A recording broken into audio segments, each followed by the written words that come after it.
Hey folks, I am Kory Curcuru, the producer, writer, director, creator of Timeline Cape Ann.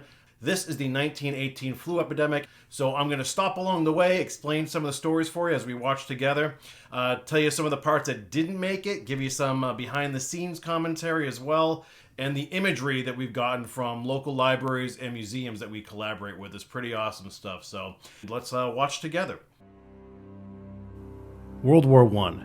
The epic global conflict born from decades of volatile political and military alliances was endless and gruesome. In 4 years, 70 million armed personnel from dozens of nations ravaged nearly every city and hamlet in Europe. 30 million combatants and civilians were killed or maimed. For the war's first 3 years, the US remained neutral, but repeated attacks by German U-boats in the Atlantic, such as the sinking of the Lusitania cruise ship, forced America into battle. When American forces arrived in 1917 to squelch Germany's advance into Western Europe, the continent was in tatters. Poor hygiene infested cities and battlefields. Medical camps were overrun. Millions suffered from malnourishment. Disease ran rampant, and soon, a supercontagion would find its way here with devastating consequences. I'm Kory Curcuru for 1623 Studios, and this is the story of the 1918 flu epidemic and its effect on Cape Ann. So right off the top, you realize one sentence in, we have to talk about World War I, and this is really a military-borne disease. So that was the first real eye-opener for me.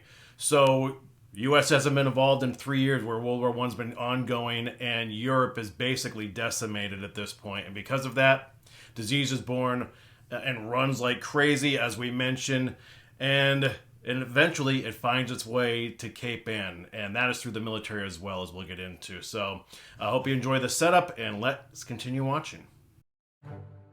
Throughout 1917, a strong H1N1 virus spread from war zones to base camps across Europe.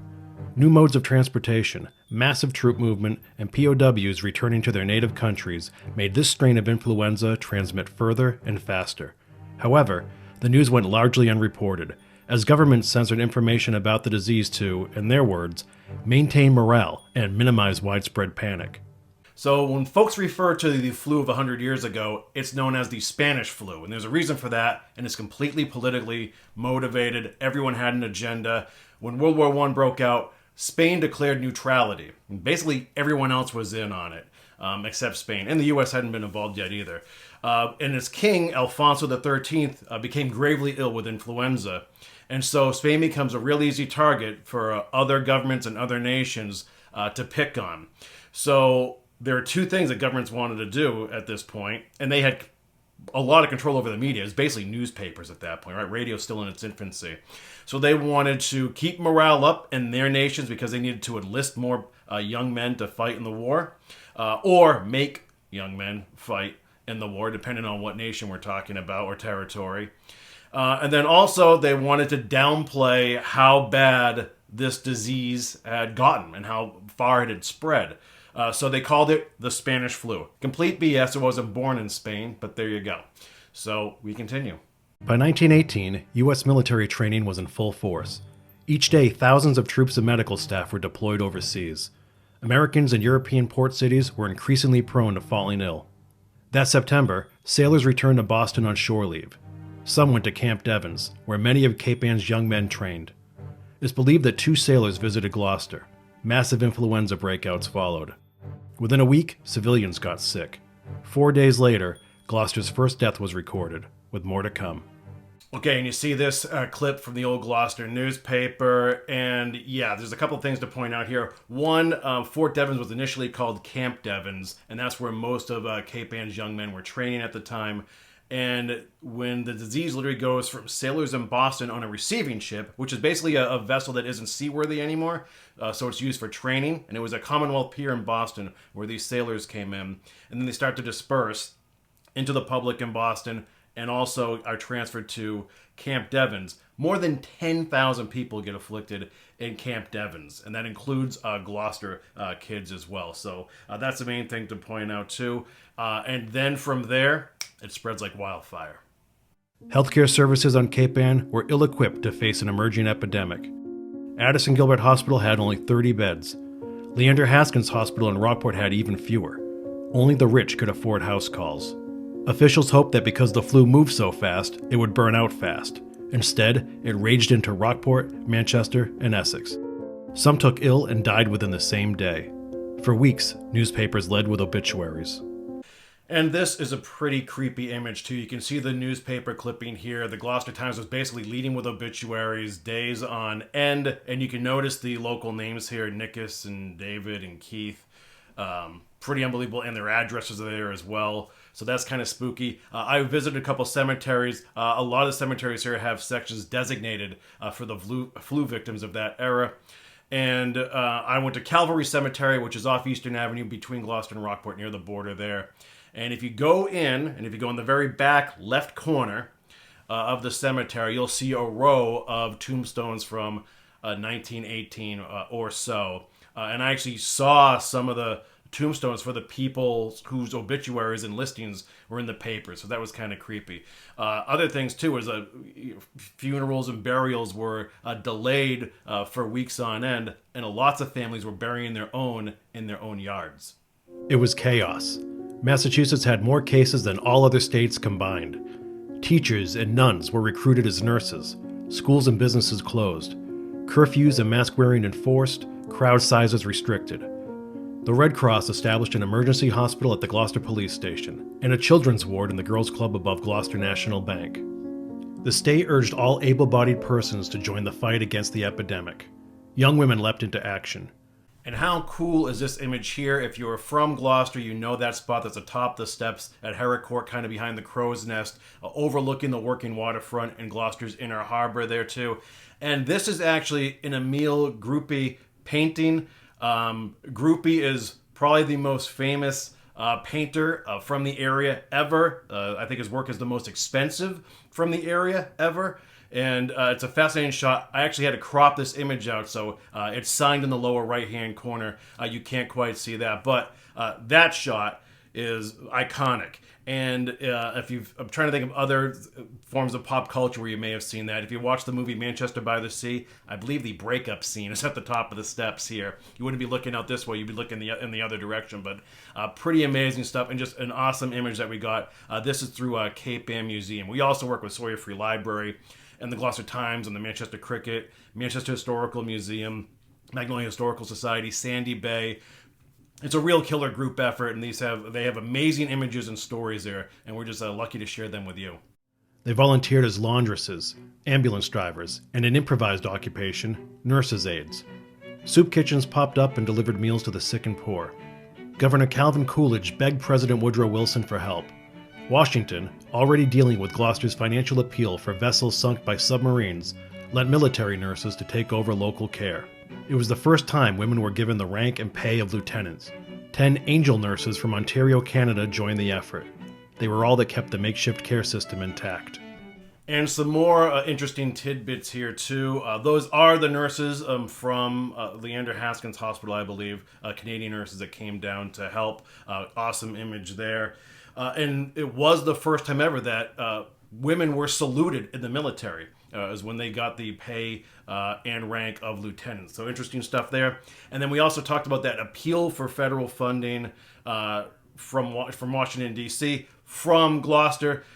We talked about the Lusitania cruise ship getting sunk. German U-boats were sinking, merchant ships and passenger ships in the Atlantic. That happened about a year before the U.S. got involved. But the Lusitania is really the turning point in how we got involved. And vessels from this area were sunk from German U-boats. So pretty crazy. So that was going on. And then we're asking for federal aid to help replenish the vessels lost and the people lost. And now we're asking for physicians and nurses to come as well.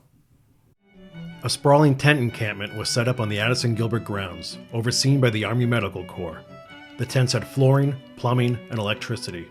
For cleanliness, nurses walked on wooden boardwalks along the tents and wore wire-frame masks with cloth that didn't touch their noses or mouths. Nurses' aides washed the masks every 2 hours.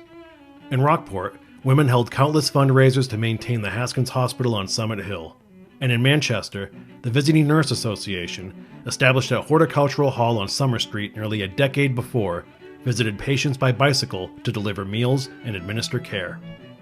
And those are back-to-back great shots of Horticultural Hall, which no longer exists, in Manchester. That's the one we're leaving with you now. And another shot from in front of Leander Haskins Hospital, which is on Summit in Rockport, and the locals there refer to it as Hospital Hill because of that. Incredibly, two things spared Cape Ann from further catastrophe: timing and geography. When the flu arrived, summer residents had already gone home, and signature nor'east sea breezes circulated fresh air through the peninsula. There were no antiviral drugs to treat the virus, nor antibiotics for infections. The open air, it was believed, was the best remedy. So to give you a contrast, 5,000 people in Boston had died at this point, and only a couple hundred here in Cape Ann at this point. There were no bridges connecting Gloucester, Rockport, the bulk of that area, to mainland Massachusetts. There were hardly any roads that were paved at that point, although that had started about a decade or so before. And obviously the population is a lot less. I think it's about 2/3 of what it is today and more spread out. By mid-October, 6 weeks after the Boston sailors arrived, the outbreak subsided. Closures were lifted and schools reopened. When the situation was deemed under control, nurses followed the flu westward. On November 11th, the armistice with Germany was signed. Between the epidemic and the war, it's impossible to calculate a final death toll. But over a third of the world's population, hundreds of millions of people, were afflicted. Tens of millions died. By winter, 4,000 Cape Anners were ill and 300 dead. Steps were taken to ensure the region would be better prepared for a pandemic. And a really cool shot of Addison Gilbert Hospital right here. That is the main entrance to the hospital that serves Gloucester and Rockport. In most of this area, and that is still there as you see it. Of course, it's a lot more developed now, but pretty cool photo that we snagged there. For the first time, schools hired nurses to visit sick students at their homes. A contagious diseases hospital called Bradywood was built on Gloucester's Essex Avenue. By the spring of 1919, there were no new cases. Folks socialized again. The war ended, the flu passed, and people weren't enveloped with grim media reports from around the world. Cape Anners flooded theaters, cafes, and ice cream parlors. And this is the most curious part of everything, maybe the most fascinating part of influenza here in 1918. It hits Cape Ann in early September, like September 5th, 6th, 7th, 8th, somewhere in there. Everything shuts down. But literally 5 weeks later, everything opens up again. I think kids are back in school in about 6 weeks' time, if that. So it basically hits the area like a tornado and then spins west, which is pretty crazy. We showed you that Bradywood Hospital, which was built over in West Gloucester. That only lasted a few years. That was treating like polio patients, diphtheria, other contagion diseases at the time. And it didn't last long. And things started moving really quickly at that point. Industrialization, the thought of it at least. And media was starting to pick up too. Here came radio. Gloucester officials realized that in order to thrive and support infrastructure, they must embrace tourism. Talks began about industrializing Cape Ann. More roads would be built for automobiles. Maybe a bridge spanning Annisquam River would draw wealthy residents. There was also a celebration to prepare for, as 1923 would mark Gloucester's 300th anniversary. And a string of awesome photos there. You saw Stacy Boulevard in Gloucester with housing on the statue side of the road there, which is pretty crazy. Most of those buildings got moved across the street. Some didn't make it, but so there was that. And then, of course, here's this great photo of the 300th anniversary celebration in Gloucester in 1923. So more to the point of the fast turnaround is people literally put the flu behind them, get back to work because they had to, and then it starts to creep into the roaring 20s. So people just were itching to get out and get social again and prepare for big events like this. The parallels between the 1918 flu and COVID-19 are striking and sad. Perhaps the most prescient words came from a naval nurse who treated soldiers in France and civilians in Boston.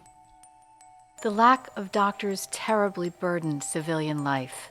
The devotion to nursing by our women while their own loved ones lay dying or dead in faraway places was heroic. Many were untrained, yet rushed to deliver babies, dress wounds, work without sleep.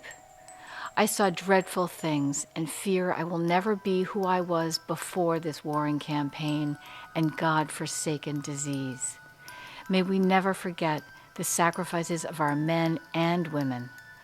I pray that thoughtful leaders and new medicines will prevent such horrors for 100 years or more.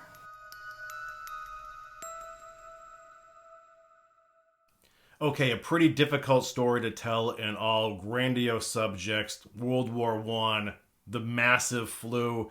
I want to talk about that ending that I did for you there. I pieced together letters from real nurses of that time, and I wanted to make it a really impactful ending and show the heroic efforts that the women had. I mean, of course, most men were fighting overseas, but they literally kept home together. And I really wanted to depict that. Awesome imagery. And I wanted to get nurses working and looking right in the camera there at the end. And my colleague, Heather Atwood, who's a producer as well at 1623, she did the reading. I thought we needed to hear a woman's voice there. She did a great job and really tells the story well. And that last image of the Red Cross nurse looking in the camera with those beautiful eyes, I mean, it's stunning stuff and a fitting end to that piece. So I hope you enjoyed it. You can subscribe to 1623 Studios on YouTube or follow us on Facebook, and we have playlists for Timeline Cape Ann. And I hope you enjoyed the commentary here. Once again, I'm Kory Curcuru, and we'll be looking forward to piecing together the next timeline for you. Take care.